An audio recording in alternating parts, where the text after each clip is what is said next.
Okay, welcome. Continue tayo dun sa pinag-uusapan natin na routing protocol, yung EIGRP. So ngayon naman, ang pag-uusapan natin is all about equal cost and unequal cost load balancing. So equal cost and unequal cost load balancing. So ano ba ang meron dito sa topic na to? Ano ba ang meron diyan? Okay, ganito. Tingin tayo dito sa topology. Ito pa rin naman yung topology na ginagamit ko before, no, dati. So meron lang konting enhancement, no? May konting enhancement lang. So ito si R1, di ba? R2, then ito si R3, then meron tayong connection R4. Then ngayon, yung link in between R2 and R3, naglagay ako ng link in between R2 and R3. So sabihin natin yung PC dyan is the network X. So yan yung topology natin. Ngayon ang pag-usapan natin yung equal cost load balancing muna. Itong equal cost muna, no? Ano ba ang meron dito sa equal cost load balancing? Pag sinasabi kasi nating equal cost load balancing, yung mga router natin, yung mga EIGRP configured router natin, kapag ka namimili sila ng path towards a certain destination network, di ba? Pagka namimili sila ng path papunta sa isang remote networks, ang particular na tinitignan nila, di ba? At alam nyo na yon, ang tinitignan talaga nila yung metric. No, yung metric. So the lowest yung metric, yun yung pinaka-preferred path. Diba? Diba? So, say for example, dito sa topology natin, diba, meron tayong network dyan. Ito, yung 10.10.10.16 networks. Ito yun, 10.10.10.16 networks. Kung tatanungin natin si R4, kung saang path siya, o kung anong path ang gagamitin niya para ma-reach itong network na to, nahaharap siya sa dalawang sa dalawang scenario. It's either na, diba, sabi natin, it's either na si R4, pwede niyang padaanin yung packet niya papunta dito sa 10.10.16 dito. Diba? Dito, or pwede rin siyang dito, via R2. Ngayon, ang tanong, paano niya masasabi na ito nga yung preferred path na pwede kong pagpadaanan ng packet ko papunta dito sa network na to? Siyempre, by default, si R4, mag-compute siya. Diba? Mag-compute siya ng kanyang feasible distance or the total distance to reach yung 10.10.16. Now, ang pinag-uusapan natin dito equal cost. Ngayon, upon compute, no, pagkatapos niya mag-compute, no, halimbawa FD via R2, ang FD niya ay 10. Tapos nag-compute din siya ng feasible distance via R3. Ngayon, nung nag-compute siya, nakita niya na 10 din yung cost. So, ngayon, nalaman ni R4, based dun sa kanyang computation, tinignan niya na, nag-compute ako towards dito sa network na to. Aba, parehas yung metric. Parehas yung cost to reach that network. So, primarily, ang gagawin ni R4, maglo-load balance siya. Load balance. Maglo-load balance siya in such a way na kung may 10 packet siya dito, yung 5 dito niya padadaanin, yung 5 dito niya rin padadaanin. So, 5 packets, 5 packets. Bakit? Equal yung cost ng links. Diba? Equal yung cost ng links. So, pwede niyang gamitin yung link na ito, pwede na rin itong gamitin para makarating siya dito. So, tignan natin si R4 dito. R4, buksan natin si R4. And then tignan natin kung ano yung computation niya, no? Kung pupunta siya sa 10.10.16. So para malaman natin yan, check muna natin yung show IP EIGRP topology niya. Kasi 'di ba, sabi natin doon sa show IP EIGRP topology, nandoon naka-engrave o nakalagay yung mga computation niya. So enter lang natin. Tingnan natin 10.10.16. 10.10.16. Ito. Ayan. Sabi dito, ayan, I think alam niyo na kung paano sana alam niyo na kung paano basahin yung yung show IP, IGRP, topology table natin. So dito, sabi dito, meron daw dalawang successor. No? Meron daw dalawang successor towards sa network na to. Sa perspective ni R4. So meron daw dalawang successor at ang feasible distance daw, no? Feasible distance is 3720. Ngayon, paano nasabing dalawa? Kasi ito, pag tinignan ka, pag tumingin ka dito sa baba, via 10.10.9, ito yon 10.10.9, at via 10.10.13. Ayun. At pag tumingin ka, di ba, alam niyo na to, ito, ang tawag dito ay, ano yan? Feasible distance. Di ba? Ito, ang tawag dito ay advertised distance. Sino yung advertised distance na yan? Galing yung kanino? Kung 10.10.9, galing yan dito kay R2. Itong isa, 10.10.13, ay, sorry. Kung 10.10.9 pala, galing yan dito. Sorry, nabaliktad ako Ito, 10.10.9. Kung 10.10.13, dito yan galing. So, ibig sabihin, parehas yung advertised distance na ibinibigay ng dalawang router kay R4 regarding dito sa network na to. Kaya nung nag-compute siya, nakita niya, uy, ang feasible distance ko dyan, 3720. So, parehas yung cost to reach that network. Ngayon, tignan natin kung ano yung representation niyan doon sa kanyang routing table. So, check natin. Show IP show IP route pala. Sorry. Show IP route EIGRP. Boom. Tignan natin kung ano nangyari doon sa kanyang routing table. So, pag tumingin tayo sa routing table ni EIGRP towards doon sa 10.10.16, eto na. Dalawa yung ginamit niyang route. So, 10.10.9. So, dito yon 10.10.9. And then 10.10.13. Dito yon. So, technically, kapag kayong router natin, in this case, si R4, nag-compute siya.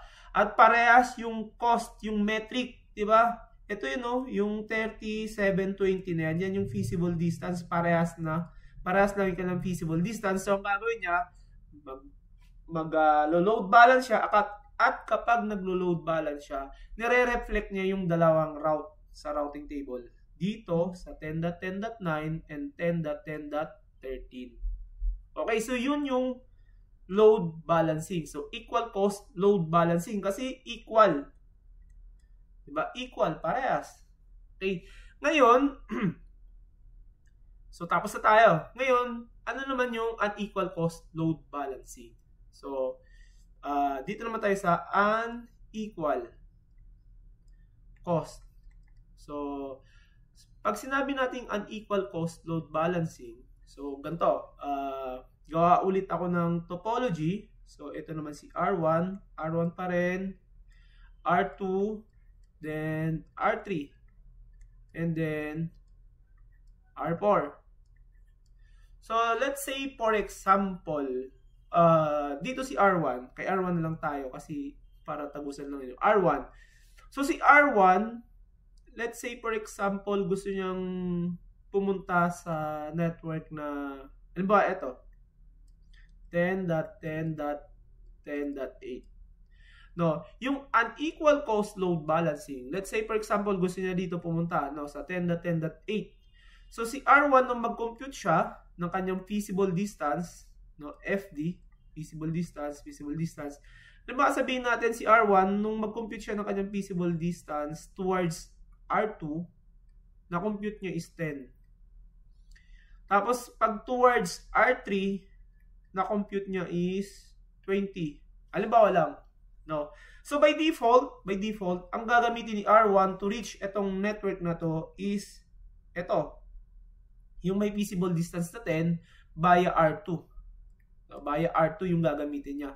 Ngayon, ang tanong kasi, itong link na to, valid path din ba to para makarating siya dito? Of course, valid, di ba? Kasi pwede naman eh. Pwede. Valid yun. So, ngayon, para hindi maging idle, no? Para hindi maging idle tong link na to, magko-compute or magko-configure tayo ng variance. Variance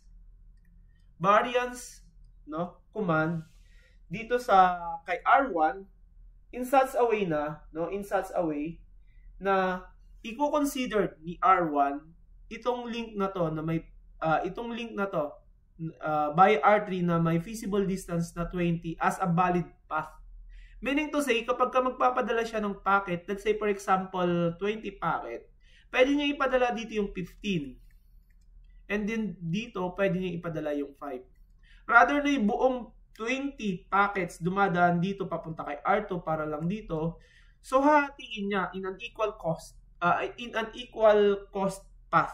No, yun yung ibig sabihin ng unequal cost load balancing. Ibig sabihin, yung cost papunta dito and then dito magkaiba, pero ginagamit niya same, no, the same path o yung same path simultaneously, no, sabay. Kaya na-maximize natin yung speed ng transmission ng mga packet towards a certain destination network. No, kasi kapag ka dito mo lang i-concentrate yung 20 packets mo, 'di ba?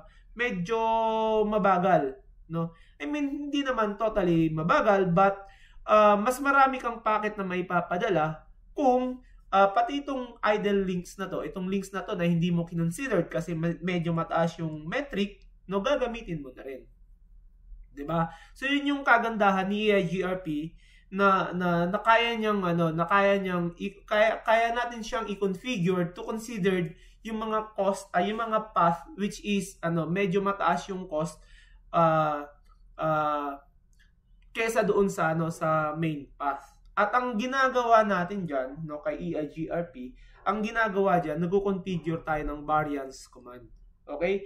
Kino-configure natin yung variance command, no? Para ano nga ang magiging purpose, para bakit tayo magko-configure ng variance command? Para ma-considered ng mga router running EIGRP na nahaharap sa scenario wherein meron pa siyang isang valid path towards a certain destination networks, kaya lang hindi niya magamit kasi nga mas mataas yung cost nun. So gagamitin natin yung variance command. Itong variance command na to serve as a multiplier. No, parang sinasabi niya, halimbawa, variance 2. Ibig sabihin, variance 2. Yung variance pala, no, yung variance value is mula 2 to 128 yung value o yung number na pwede mong gamitin. So halimbawa, magko-command ka variance, halimbawa 2. So pag sinabi mong 2, sinasabi mo kay R1 na halimbawa kung ang cost mo diyan ay 5, di ba 5 eh? Ay hindi, 10 pala. 10. So halimbawa ang cost mo diyan ay 10 times 2, so ibig sabihin 20.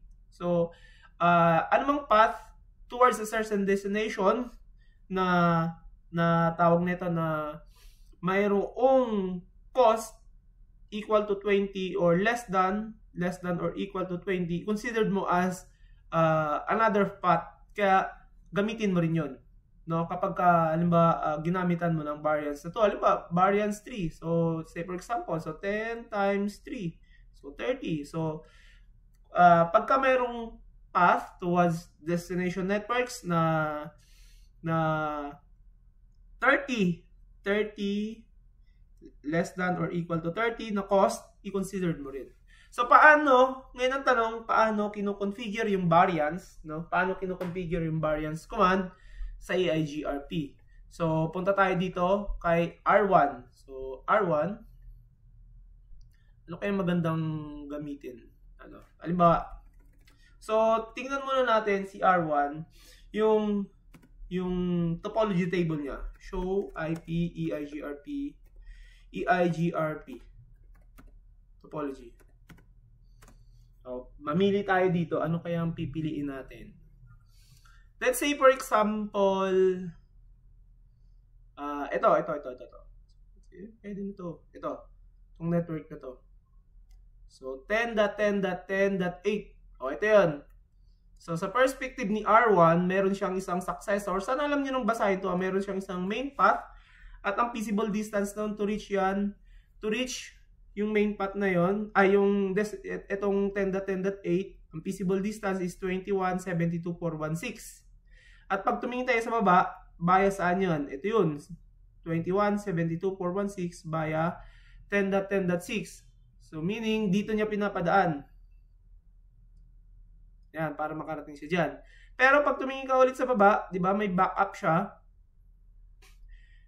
Unequal cost yan ha, kasi yung isa, yung feasible distance is 21.72416, pero ito yung isa na isang feasible distance. 25.17120. So, hindi ito napili kasi ito mas mababa ito, no? Kaya ito yung main path. Ngayon, ito, backup nga siya, kaya lang, hindi siya ginagamit. Bakit?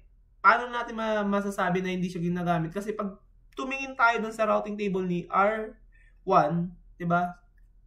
Nasa routing table yung ano show IP route EIGRP. Diba nasa routing table yung ano, yung mga paths na pinapadaanan ng mga router natin. So sabi natin na sa bayon. Papunta dito sa 10.10.8. Ito yun, 10.10.8. Ayan. 10.10.8. Ito yun ang ginagamit niyo, yung 2.1. Ito, 20.51.71.20. Wala. So ngayon, anong gagawin natin? Magkukonfigure tayo ng variance. Okay? Kukonfigure tayo ng variance. So ano kaya ang pwede natin gawin? Ang tanong muna, paano kino-configure yung variance? Ganito lang yan. Para mag-configure ng variance, ang gagawin natin is papasok tayo sa global configuration mode. Tapos papasukin natin yung router EIGRP 90. 90 yan ha, yung lagi natin ginagamit. Ngayon, dito tayo magko-command ng variance. Ayan. Ngayon, ang tanong, yun diba? Ang tanong dyan, anong variance or anong multiplier ang gagamitin natin para ma-consider natin, ma-consider natin itong path na to. Diba? Balik tayo dito. 10.10.8, diba? Para ma-consider natin itong path na to. Yan. Para ma-consider natin yan, mailagay din yan sa routing table para mag-load balance siya. Sa ngayon, dahil hindi tayo nagko-consider ng variant, hindi siya kino-considered ni EIGRP, ang ginagamit ni EIGRP, ito yung main path. So, ipo-force natin si EIGRP na gamitin din ito at ilagay din ito sa kanyang routing table. Though pag titignan nyo, yan ay isang valid backup route, valid backup yan. Hindi nga lang nagre-reflect sa routing table. Kasi unequal cost, hindi equal yung cost nila. Okay? So, paano natin gagamitin yung variance command? So, sabi natin, multiplier lang yan. So, let's say, ang gagamitin natin ditong variance is 10. Halimbawa lang, 10. So, pagka nag-enter ako dito, tawag nito, madi-disconnect yung neighbor relationship and then magre-reconnect yon, and then tignan natin kung ano ang naging response ni R1 dun sa variance 10. I-consider niya na bang maging tawag nito, i-consider niya na bang gamitin, i-consider niya na bang gamitin itong route na ito, yung 10.10.2, yun, mula dito. So, i-consider niya na bang gamitin ito, yung route na yan, kasi ito yung main niya Okay? So, pag ginamit natin yung variance 10, okay? So, enter lang natin. Tandaan niyo yung itsura ng output ng ng EIGRP nung hindi pa natin i-input yung variance. So, ganyan pa rin yun. One successor, feasible distance, ito yung details. And then sa routing table, ito rin yung details. Okay? So, ngayon, enter ko na. Ayan, naputol. And then, nagkaroon ng bumalik yung neighbor adjacency. Tapos ngayon, show IP EIGRP topology muna. So, ano ang naging effect ng variance command dun sa router natin kay R1? Okay, so tingnan natin yung show IP EIGRP topology. Okay, so 10.10.8 na iba na yung itsura, Pag tinignan mo yung 10.10.8, nasaan na yun? Ito. 'Di ba? Sabi, kanina one successor lang yun, pero ngayon dalawa na ang successor. 'Di ba? Pero yung main successor niya, ang feasible distance, hindi nagbago. 2172416. Yan pa rin yan. Kaya lang, sabi niya kasi dalawang successor. So technically, ginagamit niya na itong dalawang path na ito. No, naglo-load balance na siya. Kasi sabi dito, dalawang successor eh. Pero yung pinaka-main niya, ito ito. Ngayon ang tanong, ito ba talaga ay ginagamit niya na? Kasi dalawang successor na. 'Di ba yung normal, no? Yung normal, saan ba 'yun? Teka lang ha. Yung normal, 'di ba ito 'yun, no? Yung normal 10.10.8, one successor, 'di ba? Ito 'yun.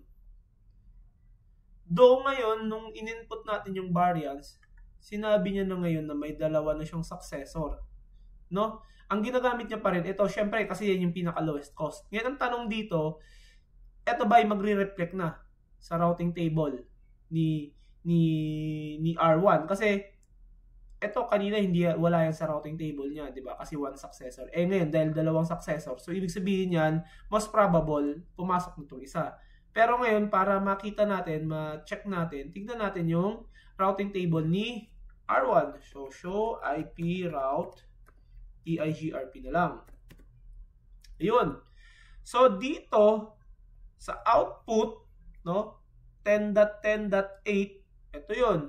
Kung mapapansin nyo, dalawa na yung cost, no? Dalawa na yung cost. Dalawa na yung path na pinadadaanan or ginagamit ni R1. Yung unang path, ito yung feasible distance niya, which is, ito yung nagre-reflect din. Of course, yung nagre-reflect din dito. Nasaan na ba yun? Nagre-reflect din dito. Ito yun. Diba? 2172416. Ito yun eh. 2172416. Yan. Ngayon, yung sumunod, sabi niya, dalawang successor. Ito naman yung isa. 20517120. Pag tumingin ka dito, ito na yun. 20517120. So, ibig sabihin, technically, ibig sabihin yan, itong dalawang routes na to, ito, plus itong route na to, itong path na to, towards dito, ginagamit ni R1 para makapagpadala o ma-reach niya itong network na to. Diba? Kasi kung magbe-base tayo dun sa routing table, ito yun. Yan. Okay. So, yun yung kagandahan. Nakita niyo na. So, yun yung kagandahan ng gumagamit tayo ng variance command, no? Gumagamit tayo ng variance command so that kung meron mang mga tawag nito, kung meron mang mga path na pwedeng padaanan natin ng packet natin towards dun sa isang destination network na tawag nito na possible naman, 'di ba? Pwede naman nating gamitin, 'di ba? Gagamitin lang natin ng variance command para ma-consider siya ni EIGRP o ng mga routers running EIGRP na gamitin, no? As a second, hindi secondary but same path, same as the main, no? Okay? So yan yung effect ng variance command doon sa ating mga router. Okay? Na nagrarun ng EIGRP. So kung mapapansin niyo, yung ibang mga routes dito, same lang din naman yan. Hindi ko na ito i-discuss kasi kapag ka nag-gets nito, yung paliwanag dito, same lang din naman yan. Okay?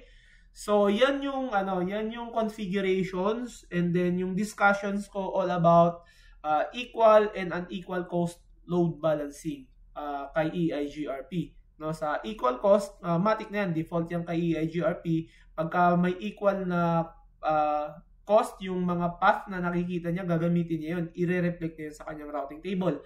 Ang hindi lang nagre-reflect sa routing table is yung mga path na hindi parehas yung cost, no? Pero kung gusto natin na yung medyo mataas din na cost or yung metric mas mataas, gamitin ni EIGRP o ng mga router natin na naka-configure ng EIGRP, gamitin yon para padaanan din ng packet towards do sa destination network. Pwede yon. Gagamit lang tayo ng variance command.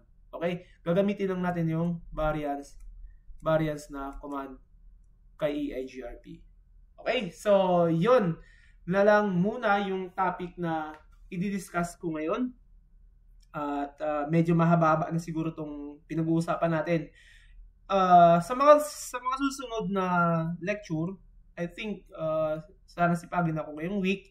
Ang mga susunod na lecture natin is yung security ng EIGRP, di ba? Kasi dapat yung mga routers natin hindi basta-basta nakikipag-exchange ng route. Ano ba si R1 and then R3, no? Hindi dapat basta-basta na lang nakikipag-exchange ng routing information si R1 kay R3, same as si R3 kay R1. Lalagyan natin ng security kasi baka mamaya niyan, 'di ba may mga hackers na sa office, sa mga opisina o something. 'Di ba naglalagay sila ng mga ng mga kable para i-try nila kung dahil nag-aaral sila ng CCNA at napapanood nila yung mga video na to, 'di ba? Nag-try sila doon, configure din sila, no? What I mean is ibig ko lang sabihin sinisecure lang natin yung network natin na naka-configure ng EIGRP na hindi sila basta-basta mapapasukan or ma-injectan ng mga invalid routes, no? Kasi yung mga routes baka dinadala ka na sa isang mga server, no? Yung mga packet doon kinokolekta na doon sa server na gusto nila kung saan naman yun. Okay, so i-configure natin yan yung EIGRP security na yan, mga passwords and anything. And then after that, siguro magta-transition na tayo ng ibang topics na naman. I think siguro baka pag-usapan next ko na i-discuss yung OSPF routing protocol. Isa ring magandang routing protocol yan, yung OSPF.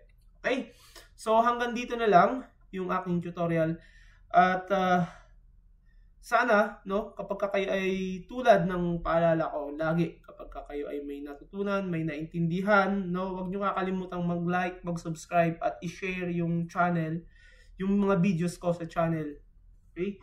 Para dumami-dami naman yung subscriber ko kasi mukhang hindi yata dumadami Okay? So hanggang dito na lang, hanggang sa susunod na tutorial.